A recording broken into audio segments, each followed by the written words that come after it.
This is the moment that as you live for as an architect. This is all the years of planning, of working things out. We started the preliminary sketches for this in 2004, but we've been living this for quite a long time, and at so many levels, from kind of creating a new front door again for the World Financial Center, for Brookfield Place, for all of Battery Park City, to all the public spaces here, for people to come here, and from seeing our initial ideas of a simple entrance with two columns to evolve into what it's become here as a real front door for all of this part of the city. I know from experience being here in February, it's really welcome having a controlled condition, climate controlled walkway from the subways directly into the buildings here. It makes a huge difference.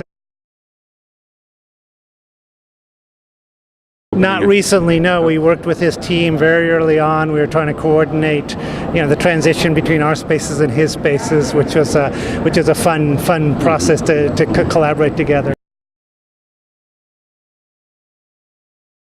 As architects who deal with large-scale construction, we're all very accustomed to the fact that things change over time. There are technical issues that come up, cost issues that come up, and you end up evolving a design over time to respond to the circumstances. And it's a very rare time that you design something that you see built 10 years later, which hasn't undergone through some changes and evolutions, and that's part of the process. This design is meant to create clearly a very symbolic front entrance portal, and it's something of a canopy underneath these very sculptural, structural columns.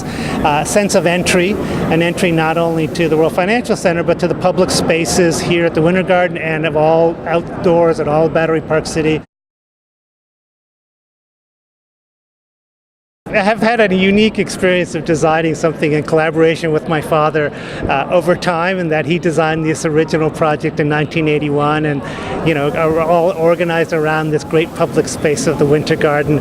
And he's collaborated with me on the design of this current new entrance to it, and the sense of kind of a really very open and grand public space was always at the heart of his idea.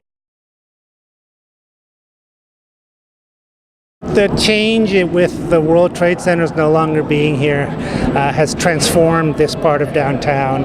We're seeing now the reimagining of a better city in many of the changes that have taken place and connected to transportation. The World Financial Center is now, and the Brookfield Place is now much more part of downtown. Before it was hidden behind the plinth of the World Trade Center, and now it's right on the front of this very active area of a new reimagined downtown.